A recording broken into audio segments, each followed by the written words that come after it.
Hi, I'm Gary, and this is episode 80 of EV Musings, a podcast about renewables, electric vehicles, and things that are interesting to electric vehicle owners.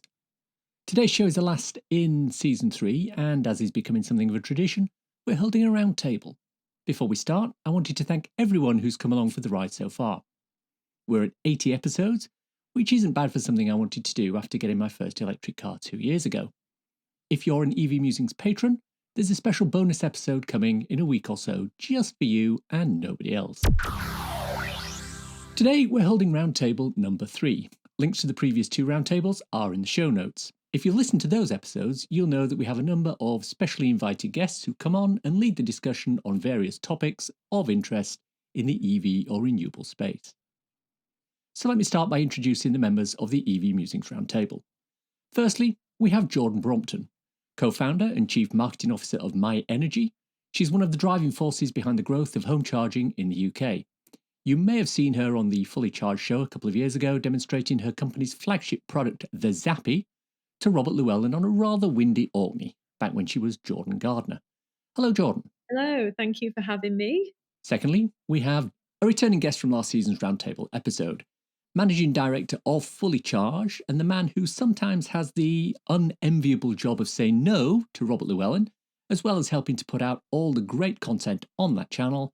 Welcome back, Dan Caesar. Hi, Gary. Good to be here. As with last season's roundtable, the format is quite simple. Each guest will lead a discussion on a specific EV or renewable topic. We all get to throw our 2 pence worth into the mix, and when we're happy we've solved the world's problems, we'll move on. Today we're discussing the following items: prepping for the 2030 fossil fuel sale ban and the impact of EV home charging. EVs have hit a tipping point, now let's harness that energy for adjacent sustainable technologies. And finally, where do we think charging pricing is heading?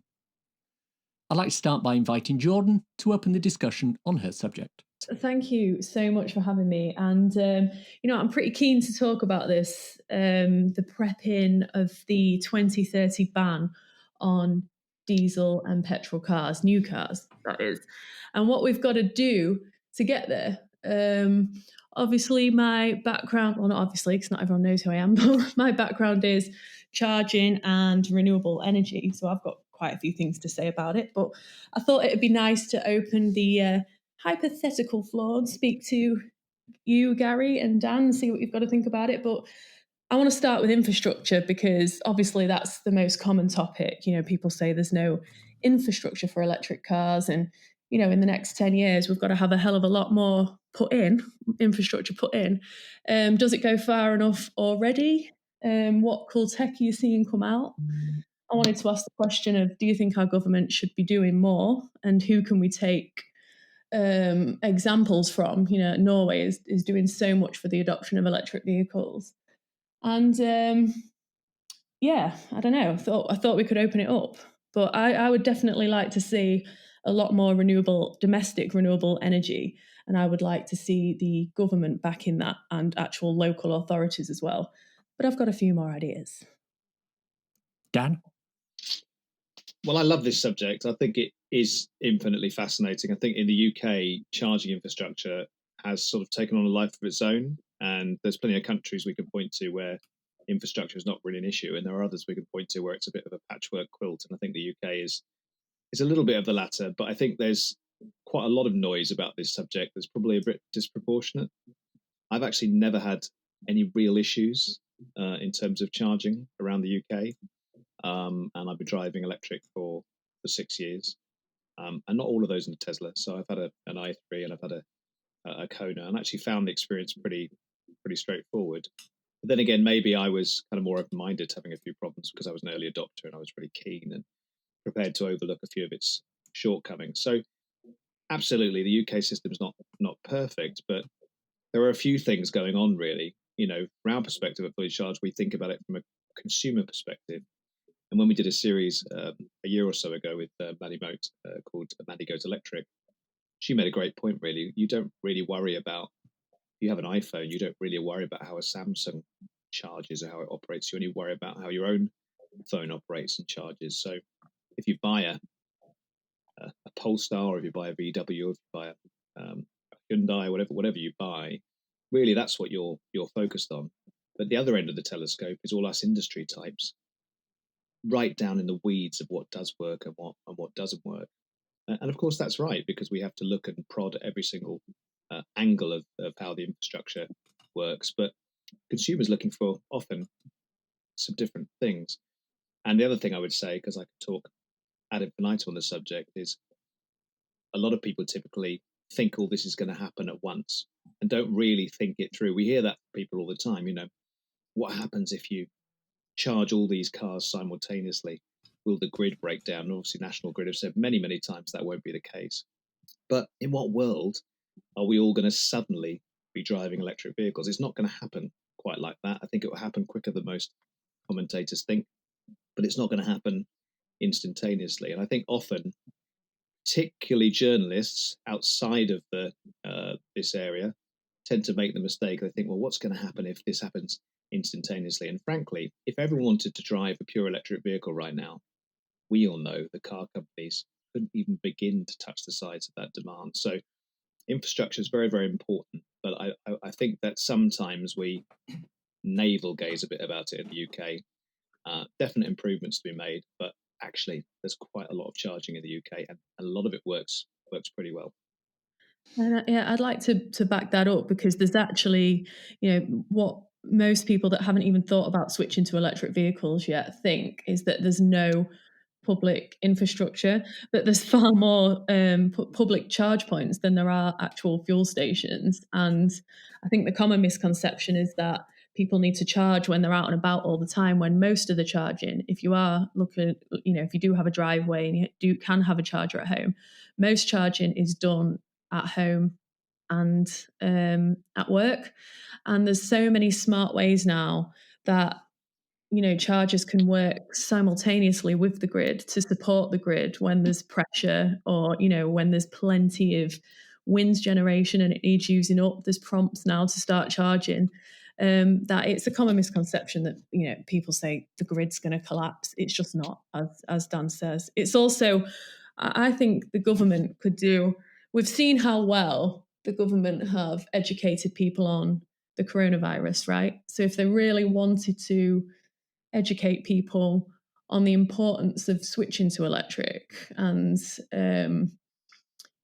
how we can't just keep pumping dirty fossil fuel fumes into the atmosphere and what it does to us, they could do a nationwide campaign. And I think that is something I'd love to see a little bit more education from the government, actually. Where are we on the topic of the government actually driving things on that? Because what you've just said there, Jordan, about education, I think that's fantastic. And also, we've got the OLES, the Office of Low Emission, OZEV. OZEV, that's one. Thank you. The opposite is the Office of Zero Emission Vehicles, which is doing some good work. But, I also know that with a number of the local councils who were obviously being driven by, some of the government mandates, that the things they're trying to put in place from a charging point of view, there's not a lot of joined up thinking there. So from my point of view, the two ways of approaching this are: we get the government to do the work for us, which will give us one result, or we get the government to provide the money and we get private industry to do the work, and that will provide a different result. I'm not entirely sure which one's the best one, though. What do you reckon?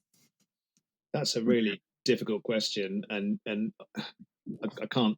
I'm going to have to fudge it slightly, but the reality is that I tend to find when government intervenes in this stuff, they get it wrong. I could quote you the Green Deal, the renewable heat incentive, feed-in tariff, the latest Green Home Grant. I could go on, where they tend to create a pot of money, sit down for a while, work out how the levers that they're pulling might make a difference, and they don't. And quite often, I think it is best left to private enterprise to deliver upon these things. But there's a big elephant in the room with that particular answer in terms of infrastructure, and you've got local authorities and borough councils and things like that, which are typically, and if you work for a borough council and you're listening right now and you're hugely progressive, I apologize, but typically those organizations are pretty old-fashioned. And there was an instance just this week that someone mentioned to me on Twitter where it was an enterprising young man who got himself a a new electric taxi down in Eastbourne, and he was very excited about this, but he spoke to the borough council and said, "Well, can you help me? In terms of maybe installing some charging facilities." And the response was pretty much, well, "We can't really do that because we're worried that it might catch on," which is just absolutely crazy, isn't it? And I've had that similar stuff with other councils before. There was one in Gloucestershire that I was kind of corresponding with, and their environmental manager, because you look these people up on LinkedIn, had just inherited that job over time, and he was a not particularly forward-thinking individual who had got that role, and therefore electric car charging was part of his remit, part of his brief, and he just didn't understand it. In fact, he didn't even support it. So I think that getting private enterprise involved is great, but I think on a local level, can working with a Sainsbury's or a Tesco's and having local charging that way supplant having it in, I don't know, the local car park? And I think maybe it can, but it's a difficult one. I don't know what Jordan thinks. Yeah, I mean, I'm quite lucky where I am because I've got quite a forward-thinking council, so who are looking at ways to.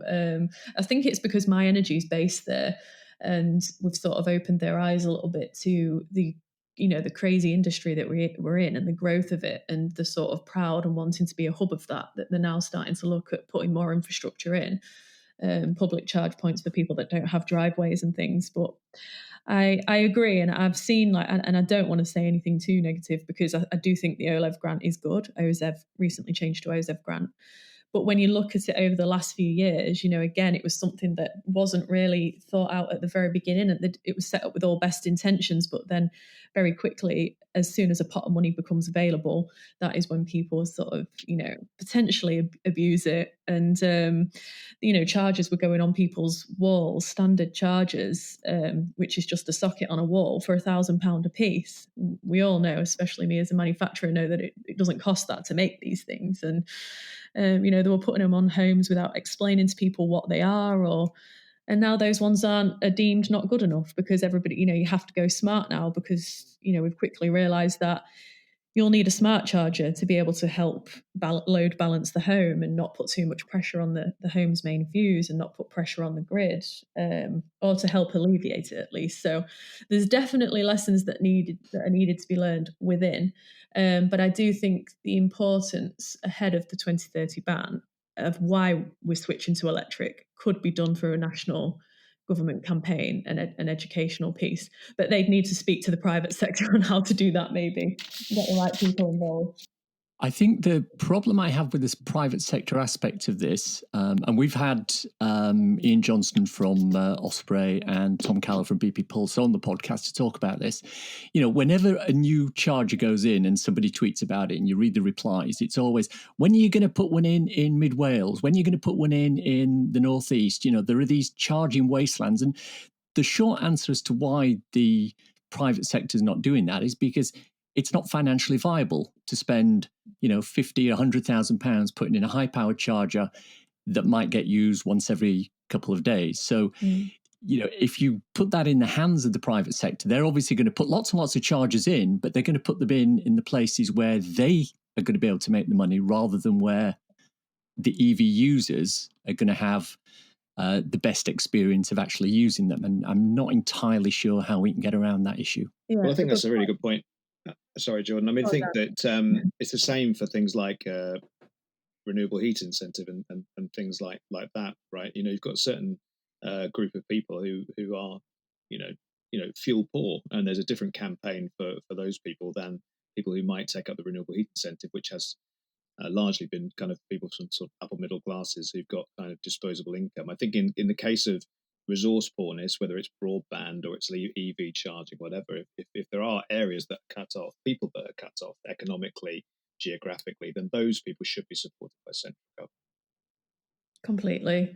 We're actually in a bit of a black charging hole in Lincolnshire. So we're based in Bimbrook, and the only chargers that I've got are at work and at home. Like I say, I'm working with the local authorities now to put a few more in, but the nearest one for me is like an hour away, which is Leeds, if I wanted a rapid charger, or Sheffield, but luckily I'm I'm in a Tesla now also, Dan. So it's less of an issue. But when we were driving the Leaf around, it was pretty hard work at the beginning of the startup, and then you'd get to the charger and it might not work, and then you really are screwed. But we're seeing a lot more going on. I definitely think ahead of the 2030 ban that plugging the rural gaps is for sure a huge priority. Well, I was just going to say, I think one of the big issues that we've got in the UK is that quite often the average age of the politicians and people in this level are in their sort of 50s, 60s, and 70s. Now, I love people in their 50s, 60s, and 70s. Robert is one of my favourite people in the entire world. That's Robert Llewellyn, by the way. But what I would say is that as most people in that age are not absolutely on it technologically in the way that someone like Robert is, for example. So at the moment, you've got a situation where technology is accelerating at a rate of knots like it's never done before. And then when it comes to decision making on this sort of thing, the people who are, tasked with kind of creating policy, having that kind of rolled out across the country are really not up to date on what's going on. I mean, I think there's a strong argument now that residential charging for areas that don't have driveways, I think we might end up with more infrastructure than we need in those places in the fullness of time, because I think the cars are actually getting longer and longer range, and actually I think what people will do will more closely mirror what they do now, which is fuel up, charge up once or twice a week at a local filling station. But if you're not really at the front edge of the market and you don't know, for example, that wireless charging is a thing and it's coming, how can you really make robust decision making? I think smart meters is an interesting angle. I think Jordan and I have spoken about that in recent times. When they brought in the idea of smart metering, it's a great idea. But what happened in between us announcing we were going to roll out smart meters in the UK and reality is that smartphones came out. And now you can get apps that can totally eclipse what a smart meter can do on your phone. So this is the danger, I think, in any of this kind of area, is that if the policymakers aren't absolutely up to date, that is very, very difficult situation. It's a bit like watching the Senate hearings, isn't it, when the old Republican senators try and tear a strip off Facebook, but they don't understand. They don't understand what they're talking about, and it's cringeworthy to watch it, isn't it? I think that's the danger in the UK. I think we should just put the kids in charge, to be honest. Yeah, I completely agree. The TikTokers. Yeah, maybe not them. Yeah, tech is moving so bloody fast, and it would be such a hard job to do. And when you're listening to talks with Elon about AI and things like that, you're just thinking, we have actually got no hope, because who is going to write that regulation or who is going to write the policies? I just find it such a fascinating topic. But I think we also need to look at EV ownership slightly different as well, because I don't think that we're going to have we're not going to own cars like we did traditionally in the past, because software is improving so much and there's so many cool innovative startups popping up.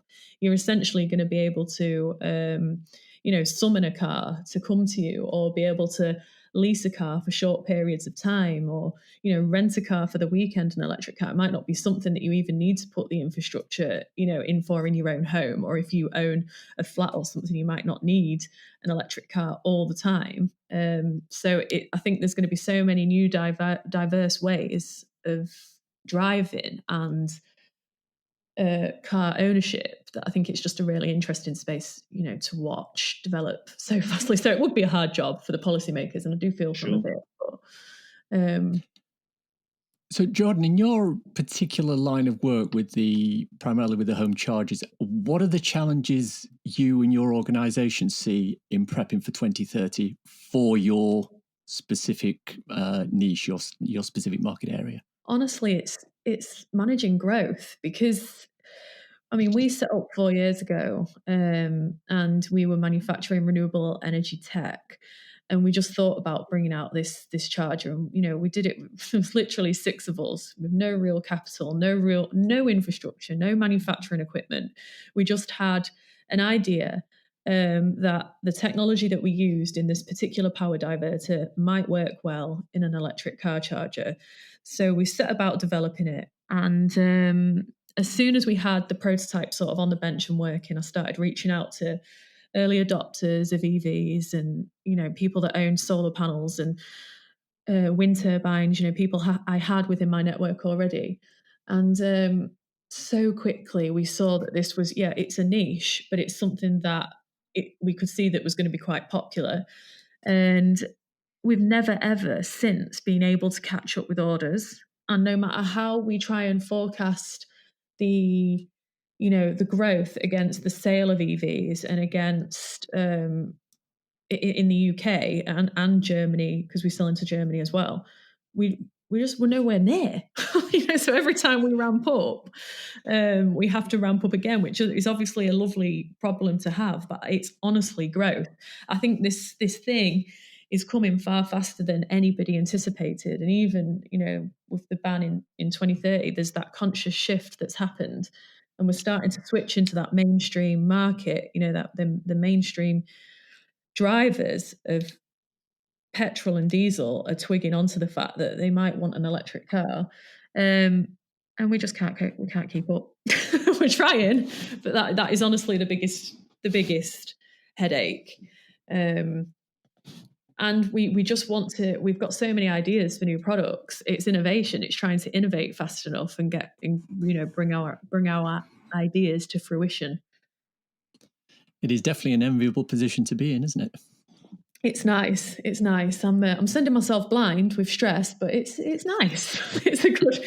No, we are lucky. It's a booming industry, that's for sure. Is there anything else we want to discuss on this particular topic? I'm just looking at my notes. We mentioned plugging in the gaps. Mentioned policy. Briefly touched on, there's quite a lot of cool countries doing it, like Norway is. Dan, do you know much about Norway? Just to throw you on. Yeah, I mean, not enough probably to go. I'm very tempted to just go. Yep, I could do it. I mean, it's very, very interesting. What's going on there? I mean, I don't. We're due to do an episode out there, so I would probably keep my powder dry and do something on that, just because I'm trying to research it at the moment. But I mean, so all I know is probably what you guys know in terms of the percentage uptake. The fact that the grid still exists; it's not melted. Yeah. But I mean, anywhere like Norway, we quite like taking those stories, whether it's Oslo or Dundee or Shenzhen, as we've done recently, and actually kind of showing the world, look, this is possible. This is possible. It's happening. And I think that I don't fear for the charging infrastructure in the UK. I wish it had been built on slightly sturdier foundations. I think that's the trouble when you do scale really quickly, as you referred to with your business. If you've not got the foundations right, that can be problematic. But I think that the UK will get with the program, and I think the thing that will save it is the reality, actually, that the very, very large bulk of what we do now is we charge at home. Yeah. And I think that's why people get scared about charging infrastructure, because they assume they're going to be out and about all the time. And if you can charge at home, you do. And imagine the percentage of fueling that would not be required if everyone could fill up with unleaded at home. It would be huge. So you take that away straight away. So I don't fear. I think there's some bumps along the way, but Norway is as soon as we can get out there as fully charged and drill down and tell that story, we'd love to do so. Yeah, I look forward to it. And I think one more thing on the public charging infrastructure, I think as soon as the regulations change and the fact that everybody can use everybody's chargers will obviously be a game changer as well. Because at the moment it's quite confusing for somebody that's just switched to an electric vehicle that doesn't own a Tesla to get to grips with all the different charge operators that there are, charge point operators. So I think as soon as the regs change and allow that to become a little bit more inclusive and easier to charge will be a big step in the right direction. Well, that's right. And there are two factors playing into that. You've got companies like Octopus Energy who are allowing you to charge on various different networks and actually have the cost of that put onto your electricity bill at home. And then there's the plug and charge standard, which we did an episode on this a couple of weeks ago, and I've completely forgotten what the standard is. It's something like 11505, which means that you will literally be able to come up, plug your car into a charger or plug the charger into the car, and it will do all the handshake automatically. You won't need a card. You won't need any payment method. It will be done in exactly the same way as the Tesla supercharger network all through the VIN operates. number. Yeah. So when the regulation changes for hopefully AC charging as well via the VIN number, that handshake becomes open for AC charging as well. I think that'll be a game changer. Oh, indeed. Right. Shall we move on? Yeah, let's. Dan. Well, thanks for having me on, Gary. My contention is that we've done it. I don't like being complacent. I don't like celebrating and doing victory laps before the victory is won. But I think that the shift to electric cars and electric vehicles is happening now. I think it's a given. I think if I were to use an analogy, I think it's slow motion. It's a boxing match, and the little plucky electric underdog has punched the combustion engine Goliath in the face. The punch has taken place, and in slow motion now, the Goliath is falling down. And I think that we're at a really interesting time, and we can obviously continue to help that happen, make sure that it kind of comes to its logical conclusion. But I think the time now really is to work out, how do we turn this shift to electric vehicles into a shift to clean energy as well? That's also happening in parallel. But what I've noticed is I've never been so engaged with energy as when I first got an electric car. It totally changed my outlook, and I'm pretty sure that it will do the same to a lot of other people, because suddenly you could see how much energy you're using, what type of energy you're using, when are you using it. And I think there's a huge opportunity to harness that with consumers as they go in, they get their first electric vehicle, maybe give them half an hour to get used to it. But then we could say to them, look, now you've got this, there are other possibilities, whether it's time of use tariffs, or maybe getting solar panels, or maybe looking at how they heat their homes, how they are more energy efficient in general. Do they have chargers at work? I think we can really use this shift to light up the conversation about electrification. And so for me, it's really now, as a channel, we will always cover cars, of course we will, but it's about really kind of joining that up and saying, okay, what energy tariff you on, and all those other questions. So for me, it's, what can we do to anticipate that and to be ahead of the curve? Because I think the car companies now, slightly begrudgingly maybe at first, but more and more so, you can see them advertising electric cars now. I mean, that really wasn't the case a year ago. They're actually starting to advertise them. So if they're on board with it now, maybe some of them slightly against their will, Toyota, you can imagine that will take care of itself to a degree. And it's the other stuff that really, really concerns me. How can we add more wind, more solar, more energy storage, and all the other great technologies that we cover? How can we really get consumers to take notice of it? Because I can tell you for a fact, I started working in the heating industry in 2003, and until that point, my relationship with my boiler was non-existent. I didn't care about it, didn't think about it. It just sat there, did what it did. Never ever thought about it. And now all I think about is, okay, how can we improve energy? What can we do? The rest of it. That's my job. But how can we get other people to get excited about it? I'm convinced we can. What I actually like about that is that silence. It's not an all or nothing thing, is it? Because, you've mentioned a number of different aspects of that, and any one of those can be something that a new EV user can attach onto. So you can say, right, you've got your car. How about looking at a time of day tariff? You can go to, Octopus Go or Agile or any of the other ones that specifically cater for people with electric cars. And if they don't want to do that, you can say, well, how about solar? You can look at putting some panels on. You can look at a sun amp, or, any of the different technologies that are there that can leverage that. Or you can, if you're lucky enough to be able to afford it, all that, you can do the whole thing. You can put the air source heat pump in. You can put the heat batteries in. You can put the power wall. You can put the solar panels. You can get the time of day tariff and make the whole thing work together. And it's not an all or nothing thing, which I think is something that's very much in its favour.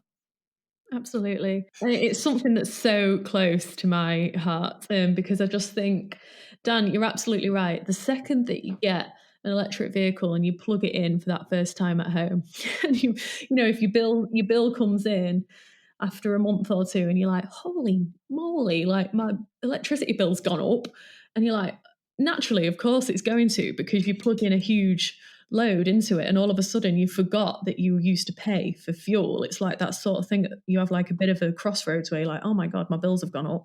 But hang on a minute, I'm not paying for fuel anymore.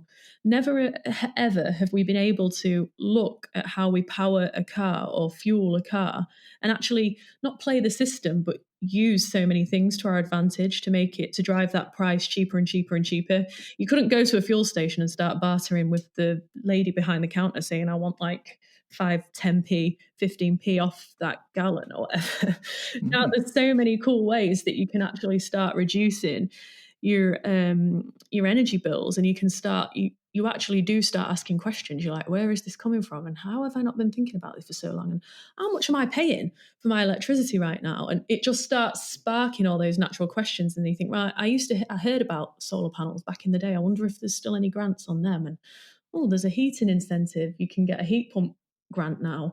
And it's just, I'm seeing it like daily on my social media feeds.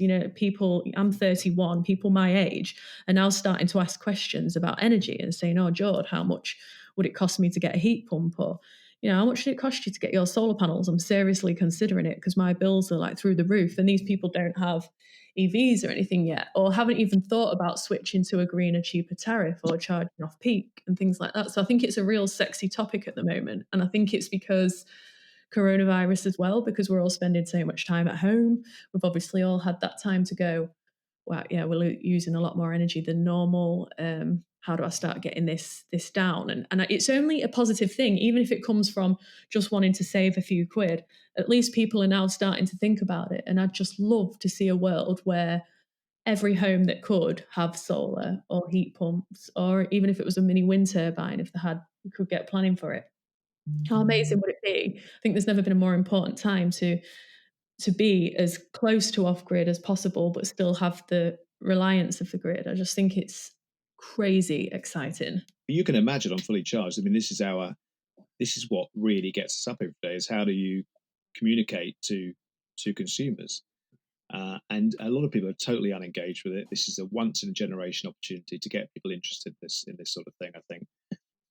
And from my perspective, I would love the second someone gets an EV for whoever sold the EV to say, oh, go and check out Fully Charged, or one of our competitors, to say, find out more about these things, because you can really, as you say, you can harness that enthusiasm. One of the things that I found interesting, we're going through a process where we're writing, excuse me, we're writing some content about home energy.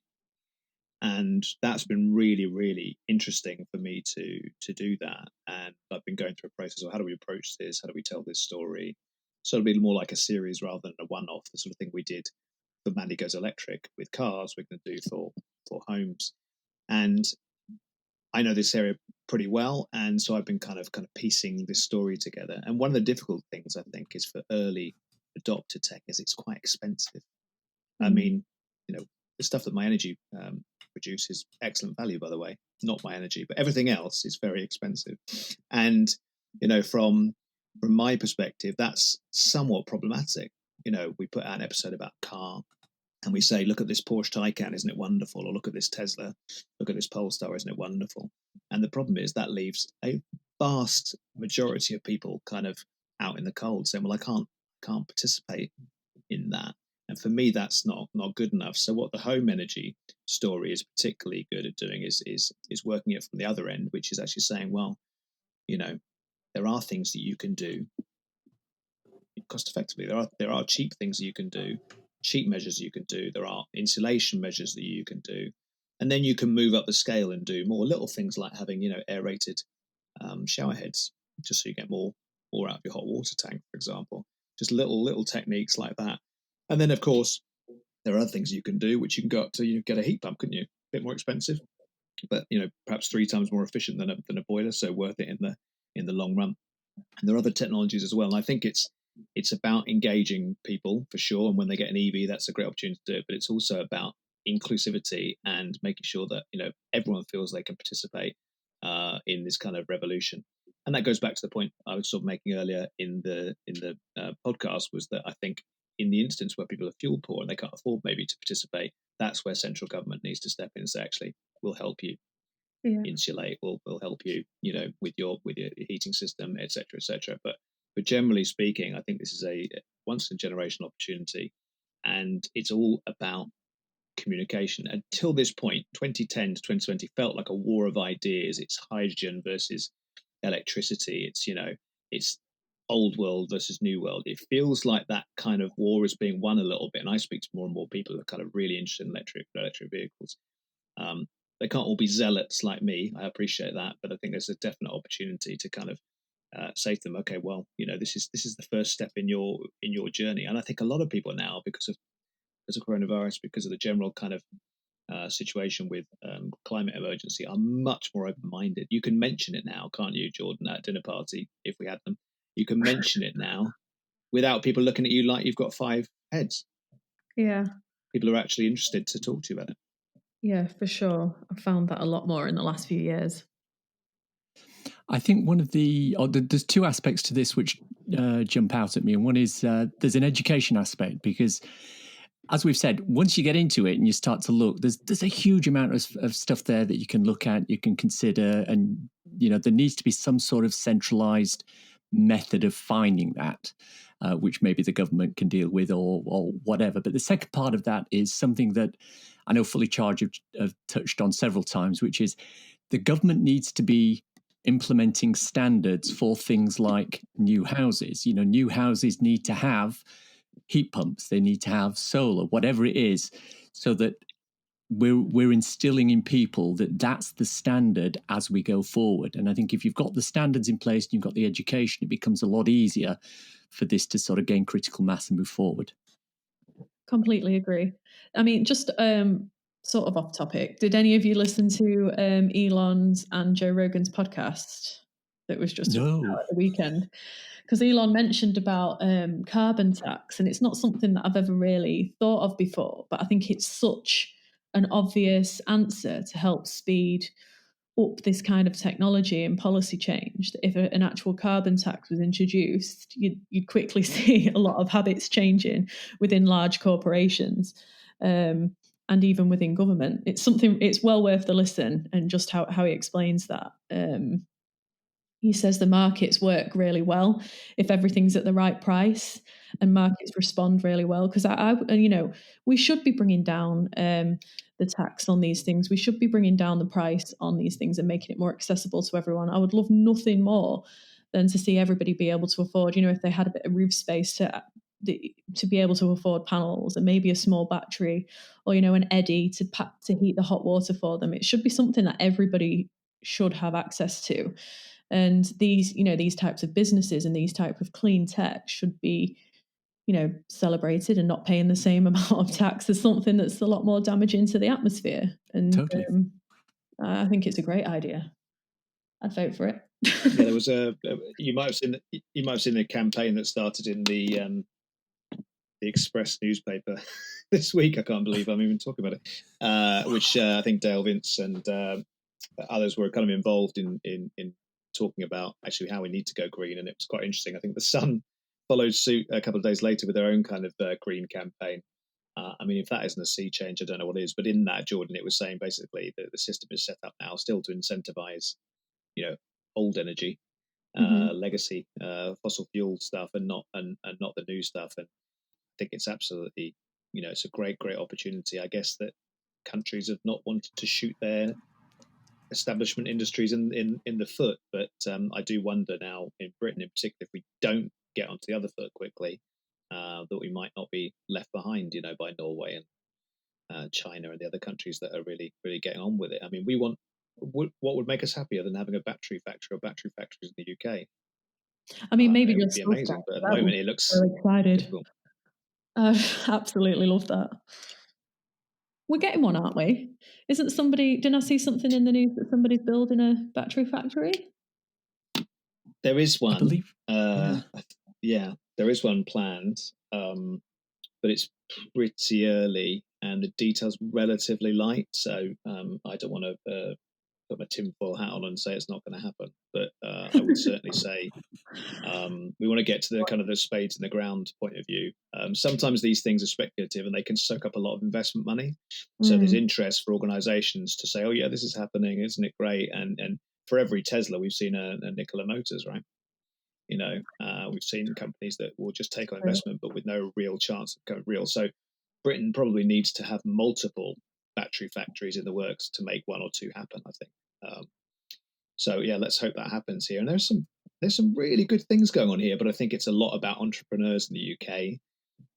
And sometimes we're good at launching stuff. I'm not sure we're brilliant at scaling things in the UK, and that's something we need urgently to rectify.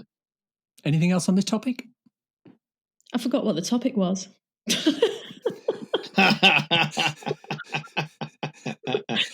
EVs have hit a tipping point. Now let's harness that energy for adjacent sustainable technologies. I think that was the title that we gave it, wasn't it? Oh, yeah, we nailed it. I think we probably. Jordan, I'll be the first to praise Jordan. She'll praise me. We'll be both very happy. Gary, whether you liked it or not, is it immaterial? No, I'm kidding. Well, that's fine. That's no problem. Okay, let's move on to my topic. Could be a bit contentious, we'll see. Earlier in the year, I wrote a blog post entitled "Charging an EV will cost as much as fueling an internal combustion engine car." It's on the blog if you want to read it, links in the show notes. In it, I posited that the price of charging an EV is low, which makes EVs an attractive proposition, but this is a situation which can't really last. For the new fossil fuel sale ban in 2030, the UK will need a ton more chargers of all types, and John's already made reference to this. And the charge point operators, they'll need to step up and provide a lot of these chargers. That's going to be a substantial investment. And at the current rates being levied for charging, if you discount people like Ionity, the return on investment is going to be small and spread over a long time period. Ultimately, when everyone's happily using EVs and we've settled into the lifestyle, the charge point operators are going to start lifting prices.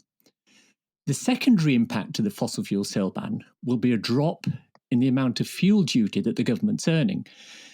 It would be a relatively simple job for the government to impose a small levy on each kilowatt hour of charge taken from a rapid or a high power charger. Over time, this will change at each budget in just the same way as the fuel duty does now. So, does anyone disagree this will happen? How aggressive do we think this is going to be? Is it something that, it's not going to be welcome, but is it something that's inevitable, or do we see an alternative? I think it's inevitable. I would agree that when you're on the road, the price of, fully charging your battery will cost the same as what it would for a tank of petrol eventually. But I don't see that being a bad thing necessarily, because obviously I'd like it not to get to that point. But I just think the whole point is the fact that we need a sustainable future. Oil is going to run out at some point, and if we didn't make the switch at some point, civilization would collapse. And if we didn't stop spilling out filth into the atmosphere, we would drastically heat up the planet. So we needed to do it, and however they claw their money back, for the taxes that they need. Not that I agree with it, agree with that, but if it needs to happen, it needs to happen. And I think, and that is where companies like mine with the Zappi and charging at home and charging at work can be done a hell of a lot cheaper. And there's all these smart tariffs that are about, and I don't see them going anywhere. And the increase in renewable energy, it's going to be very difficult to charge the maximum price all the time. I still think it'll be cheaper, but I think when you're on the road, it will eventually be the same. That's just my theory. Dan? I think there is some inevitability about it. I think it will be quite dynamic. I think everything you've described in the opening is probably right. But I think what we've seen in the last 10 years is some surprises, I think. And I think electricity is, inherently has some flexibility to it. So I think we've seen the rise of the negawatt. I think there is a value in driving around in a battery on wheels. I think there are going to be some interesting business models that come through. And I was heartened when the guys at GridServe launched their first electric forecourt in Braintree, and their rate of charging was extremely competitive. I'm sure that over time they will look to supplement that by increasing that rate or adding other services. But I'd like to think that we're now in a situation where there are opportunities, and I certainly think just in Britain alone there's a host of these companies that you could name, like Octopus, like GridServe, like My Energy, who are doing really kind of unique things, and we'll see different ways of doing things. So I think it probably is a given that we're looking at a change. I think there is a ring of inevitability about it. But also, I'd like to think that a lot of homes will be installing solar over the next 10 to 20 years, and a lot of homes will be, taking the power, I should say, from offshore wind turbines for heat pumps and things like that. So I don't think it's set in stone, but clearly money has to come from somewhere. I think what will happen eventually, when the market gets real, before we get sort of flooded with electric vehicles from Asia, I think the car companies will have to get real, and they'll have to bring the price of electric vehicles down, or at least not accelerate their growth. And therefore, on one hand, you might be paying more for your electricity to charge the car, but actually the starting price will be less, because at the moment that is way out of whack. You could see electric cars that are £10,000 more than the exact same car that just happens to have a petrol engine. So I think that might change as well. So I think electric motoring has the ability to be better, and I think in a weird way, paying per mile means that if you use a car occasionally, it should be a bit cheaper, and if you use it a lot, then so be it. But it also gets you to think, doesn't it, about taking journeys? I'm from an era. I'm not, desperately old. I don't think, but I would just fancy a drive. That was 20 years ago. Oh, let's just go for a drive. For no purpose or whatever. And sometimes it's actually worth thinking about that. Popping out to the shops all the time. I mean, I'm at home a lot at the moment. Maybe I've got lockdown fever, but going out to Sainsbury's seems like a rare treat these days. But do we need to make as many journeys as we do? I mean, I think that, frankly, the question about commuting and even going to driving long way for meetings, the rest of it, is that going to rebound to the same level it was before the pandemic? I'm not so sure. So I think in a way that pay per mile thing could be a good thing. Yes, because of course that's sort of the other side to the discussion that we were having there. If the government increases fuel duty, that actually becomes a punitive tax. Sorry, if the government increases or puts a charge on high-powered charging or rapid charging, that becomes a punitive tax on people who cannot charge at home because they don't have off-street parking. Whereas if you move across to road usage charging, so you pay per mile, then that evens the playing field out. And it's something which, we don't like tax, but that becomes a little bit fairer than just, lumping 2, 3, 4, 5 pence a kilowatt hour on rapid charging. Oh my God, guys, you've only gone and nailed it again. I mean, we've got all the answers. Sorted it all out. Absolutely. Fantastic. Well, that is probably a good point to close this bit of the podcast and move on to the cool things section. So, a cool EV or renewable thing that you'd like to inform the listeners about. Once again, ladies first. I reckon I know what Jordan's going to talk about. So, over to you, Jordan. There's this little thing called a Zappy, which is I'm just going to do a shameless plug. Because why not, in this world? So the Zappy charger, what can I say about it? Answers all these questions that we've just been talking about. If you're in the lucky position to have a driveway or a workplace that will allow you to put a charger in, it will load balance the property that it's in, so as to not get your main fuse hot. Oh my God, I sounded like a 3-year-old then. As to not heat up your main fuse. I'm getting overexcited. And it will also, communicate with Octopus Agile tariffs. So when the tariff is nice and cheap and there's plenty of wind generation on the grid, you can charge your car. And if you've got solar panels or a wind turbine, it will charge directly off that. It is the most eco way to charge. And it also does so much more than that. If you put loads of them in a row, it'll load shed amongst all of them. It'll group limit. It's just a really nifty bit of kit for charging your electric vehicle. It takes into consideration absolutely everything. So boom, yeah, it's the Zappy, and I'm proud. Quite rightly. Let me play devil's advocate on that. There are a lot of other chargers that are out there on the market, which maybe, shall we say, a bit more conservatively priced than the Zappy. How would you address that issue if somebody brought it up to you? Because they don't have half the features, and it's probably not made in the UK. And I also say buy cheap, buy twice. So always look at the quality.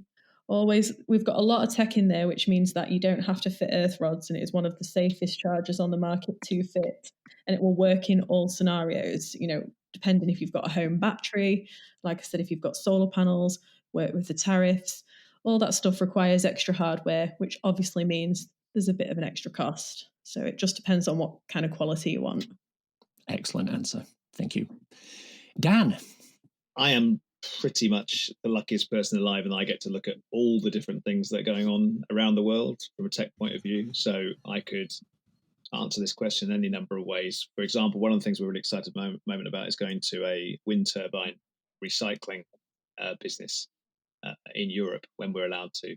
Really, really think that's kind of interesting, because early last year there was a very, very naughty mock shockumentary about called Planet of the Humans, which kind of said that, wind turbines aren't any good because they just, they break down, and how do you recycle them and all the rest of it. So I could answer a number of different ways, but I think what I would choose is probably the conversion of electric vehicles. Now, we're really lucky to occasionally get the opportunity to see, a converted electric vehicle. We got the opportunity to look at a Ferrari 308 that had been lovingly converted. Robert's just had his Nissan Leaf new battery put in for his Mark 1 Leaf, which is super exciting. There's some great companies that we work with, like Electric Classic Cars and New Electric, who are doing incredible things. And there's a really interesting company in France as well called Transition One, who we're hoping to film with soon, and they will convert your own ICE vehicle into electric, and there's a whole bunch of them that they do. So I think there's just an extraordinary opportunity here. I think it's actually much bigger market or market segments than people realize. And our plug, if we have one, really, is we've got an episode coming out in the next week or two, which is Elliot Richards, who's our kind of Shanghai correspondent, as we kind of term him, goes to visit a company called Shanghai Customs, and they are converting the Honda Cub motorbike. I understand it. There's 100 million of these in the world, and they do a fantastic job of converting it to electric. And all I would say really is just think of the possibilities of all the vehicles that are out there that could be converted. So we don't necessarily have to send the body to the junker's yard. There are other things that we can do as well. I think that market really is one to watch. I think it's going to be much more significant than people realise. What I particularly liked about the 308 conversion, correct me if I'm wrong, Dan, once it had been converted, the actual performance statistics on the vehicle were superior to the original Ferrari that it was based on. Yeah, I mean, the spec sheet of the original Ferrari 308 versus the battery version left me a bit embarrassed for the original vehicle. Really, it was absolutely, it wiped the floor with it. And I think the weight was, it was like very, very slightly, maybe like a kilogram or something lighter as well. And it was better balanced through all four corners of the car, so it drove really, really well. So it's really interesting. I mean, people cite the noise, but I stopped making brum brum noises when I was about 7 or 8. So I think it really is. For me, that's a thing that I think is. If people drive past you and they really make their engine holler, or they've got their music on really loudly, I just think it kind of is a bit look at me, which is kind of, I don't think we need that. I think quieter vehicles are better, and batteries kind of outperform those kind of cars. And I think that's a great opportunity. I know some people think it's sacrilege, and clearly the ban that talks about that started off this whole session doesn't mean the end of all combustion cars. They go away forever. We'll keep those classics. We'll look after them. I'm sure we will. I'm sure there'll be fantastic things, like there's a brilliant classics event, the Silverstone Classic. I'm sure that'll carry on. And it's not that we're going to, all of those cars are going to go forever. But I think that the opportunities that battery electric cars afford is fantastic. You'll know, Gary, about Tesloop and people like that who have been running Teslas for 300, 400,000, 500,000 miles on the same battery. Yeah. I mean, how amazing, right? It's not great probably if you're trying to sell cars every, to the same person every 5 years, but for the planet and for people to be able to kind of get in the cars that they love and maybe convert them, that's great. Or to keep their classic for much longer while they have an electric as their day-to-day drive, which is the case of Peter, who has the Ferrari. I mean, I think all these things we should really look forward to these possibilities and not be scared of them. That's an excellent, cool thing. I like that. My cool thing is something which it sounds a little bit like science fiction, but it takes place in Coventry. The world's first airport for electric flying cars has been announced. It's a collaboration between a company called Urban Airport and manufacturer Hyundai. They're using the recently unveiled Hyundai SA1 flying taxi, and it's aimed at pioneering the urban air mobility revolution, estimated to be worth almost £1 trillion over the next 20 years. The sites can be installed in a matter of days. They're reasonably mobile. They emit net zero carbon emissions, and they're operated completely off-grid. Two things that jumped out at me about this airport. Because it's effectively drones, one of the ways they've managed to reduce the noise of the drones in the local area is that they've actually got an elevated landing area. It's about 2 stories off the ground. And tests have shown that this reduces the ambient noise. And once the plane lands, the whole thing drops down on a lift or into a specific building underneath, where it can be charged and reloaded, which is something I'm pretty sure I've seen in some science fiction movie somewhere. And the other thing about this is because it's completely off-grid, the actual source for the energy, I believe, is hydrogen. Now, it's not actually a hydrogen-powered vehicle, but I think they're using hydrogen as a storage mechanism so that they then convert that into electricity. And that's one of the ways that they can manage to deal with this without having any grid connection, and to be able to take these particular airports and move them to a completely different location within a couple of days. I quite like that when I saw it. That's very cool. It's honestly, it's hard. I mean, Jordan will agree. I mean, you spend all your time on the websites looking around at what's going on in the world. Every day there's something that just really excites me, every single day without fail. Yeah, it is a great time. Sorry, I'm jumping way in because I'm getting excited. There was an app called Literati. That sounded really cool, and it was something that every time you picked up litter, you had to put it into your app, and they were trying to collect data to then feed into governments and local areas and schools where more litter in the world was being distributed, and pockets of the globe where it was really building up, and how that they can disperse it and which kind of litter can be recycled. And because they think that data is the answer, so they're just basically trying to capture as much data on litter as possible. And I thought that was a real cool, innovative app idea. I think it's based out of San Francisco or somewhere. I heard it on Clubhouse. I was like, there's so much going on in the sustainable world. I just think it's just a great. It used to be something that, like Dan said, was really frowned upon, but now it's absolutely everyone's just trying to get into it and coming up with amazing ideas, and it excites me. Getting excited about litter. A litter app. I like it. Good. I'll send you the link. You can get excited about it as well. Fantastic. Going to download it immediately. Right, that's the show for today. Hope you enjoyed listening to it. Many, many thanks to my guests, Jordan Brompton and Dan Caesar. It's a bit like herding cats putting together a show like this, so I'm glad we got some great guests willing to deal with whatever scheduling changes got thrown at them and some of the technical gremlins we encountered. So thank you very much to the two of you for that. If you want to contact me, please use the EV Musings Twitter account, MusingsEV, or I can be emailed at evmusings@gmail.com. I'll also include Twitter links for Jordan and Dan in the show notes. If you want to support the podcast and newsletter, please consider contributing to becoming an EV Musings patron. The link is in the show notes.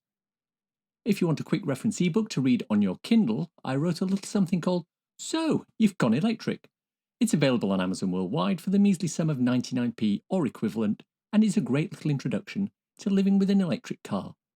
At the moment, it's free on Kindle Unlimited, or if you're in the Kindle Lending Library. Please check it out. Links for everything we've talked about in the podcast today are in the description. If you enjoyed this podcast, please subscribe. It's available on iTunes or wherever you get your podcasts. Please leave a review, as it helps raise visibility and extend our reach in search engines. Thanks as always to my co-founder, Simon. He does a great deal of work for the local community. Clearing the streets, tidying up. Doesn't like to talk about it. Keeps his cards close to his chest. He did let something slip the other day, though. Getting excited about litter. A litter app. Thanks for listening. Bye.